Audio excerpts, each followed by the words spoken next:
വിഷ്ണു, നമ്മുടെ ഡിഫൻസ് സിസ്റ്റത്തിൻ്റെ ആക്യുറസി, അതിൻ്റെ കൃത്യത, അതുപോലെ തന്നെ നമ്മളുടെ ഈ എയർ ഡിഫൻസ് സിസ്റ്റം എത്ര കൃത്യമായി പാകിസ്ഥാൻ്റെ ഡ്രോണുകളെയും അവരുടെ ഫൈറ്റർ ജെറ്റുകളെയും ഒക്കെ തന്നെ പ്രതിരോധിച്ചു എന്നുള്ളത് സൈനിക മേധാവികൾ കൃത്യമായി തന്നെ വിശദീകരിക്കുന്നുണ്ട്.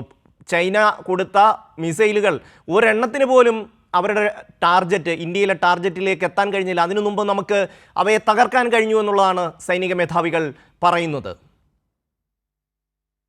ഷമി, തീർച്ചയായിട്ടും ഇന്ത്യൻ സൈന്യത്തിൻ്റെ പ്രതിരോധ സംവിധാനം എത്രമാത്രം മികച്ചതാണ് എന്നതുകൂടിയാണ് ഇപ്പോൾ സൈന്യം വ്യക്തമാക്കിയിരിക്കുന്നത്. പ്രത്യേകിച്ച് പാകിസ്ഥാൻ്റെ ഭാഗത്തു നിന്ന് വലിയ തോതിലുള്ള ആക്രമണം, അത് നിരവധി ആയുധങ്ങൾ ഉപയോഗിച്ചുകൊണ്ടുള്ള ആക്രമണമാണ് പാകിസ്ഥാൻ്റെ ഭാഗത്തു നിന്ന് ഉണ്ടായത്. തുർക്കി നിർമ്മിതമായിട്ടുള്ള ഡ്രോണുകളടക്കം പാകിസ്ഥാൻ ഉപയോഗിച്ചിരുന്നു. മിസൈലുകൾ, ദീർഘദൂര മിസൈലുകളടക്കം പാകിസ്ഥാൻ ഉപയോഗിച്ചിരുന്നു. പക്ഷേ അതിനെയൊക്കെ തന്നെ കൃത്യമായി നേരിടാൻ, പ്രതിരോധിക്കാൻ ഇന്ത്യൻ സംവിധാനങ്ങൾക്ക് കഴിഞ്ഞു. അത് എയർ ഡിഫൻസ് സംവിധാനങ്ങൾക്ക് കഴിഞ്ഞു.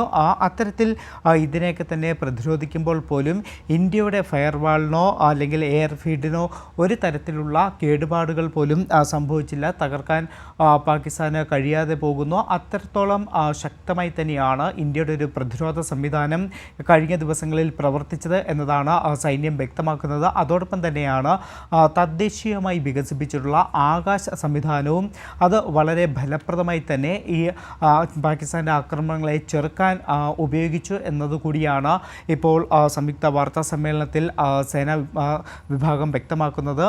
ഇതിനു പുറമെ മറ്റൊരു കാര്യം, പാകിസ്ഥാനിൽ നിരവധി മേഖലകളിലാണ്, നിരവധി എയർ ബേസുകളിൽ ഇന്ത്യ കനത്ത തിരിച്ചടി നൽകിയിരുന്നു. അത് ഞാൻ നേരത്തെ ചൂണ്ടിക്കാട്ടിയതുപോലെ 11 എയർ ബേസുകളിലാണ് കനത്ത തിരിച്ചടി ഇന്ത്യൻ സൈന്യത്തിൻ്റെ ഭാഗത്തു നിന്ന് ഉണ്ടായത്. അതിൽ തന്നെ പല എയർ ബേസുകളുടെയും റൺവേ പൂർണ്ണമായി തകരുകയും ചെയ്തു. അതിൻ്റെ ദൃശ്യങ്ങളും പങ്കുവെച്ചുകൊണ്ടാണ് ഇപ്പോൾ സൈന്യം വാർത്താ സമ്മേളനം നടത്തിയത്. പ്രത്യേകിച്ച് നൂർഖാൻ എയർ ബേസിൻ്റെ അടക്കം ദൃശ്യങ്ങൾ, ഈ ഒരു ഇന്ത്യൻ സൈന്യം നടത്തിയ ആ ഒരു തിരിച്ചടിയുടെ ദൃശ്യങ്ങൾ കൃത്യമായി തന്നെ പങ്കുവെച്ചുകൊണ്ടാണ് വാർത്താ സമ്മേളനം നടത്തിയത്. അതോടൊപ്പം തന്നെ കറാച്ചിയിലും ഇന്ത്യ വലിയ തിരിച്ചടി നൽകി എന്നതാണ്. കറാച്ചിയും ആക്രമിച്ചു എന്നൊരു സ്ഥിരീകരണം സൈന്യത്തിൻ്റെ ഭാഗത്തുനിന്ന് വന്നിട്ടുണ്ട്. അതായത് കറാച്ചി മുതൽ ഇസ്ലാമാബാദ് വരെയാണ് ഇന്ത്യൻ സൈന്യത്തിൻ്റെ ഭാഗത്തുനിന്ന് പാകിസ്ഥാനിൽ ഒരു വലിയ തിരിച്ചടി ഉണ്ടായത്. ആ തിരിച്ചടി റഹീം യാർ വിമാനത്താവളത്തിലെ റൺവേയിലെ വലിയ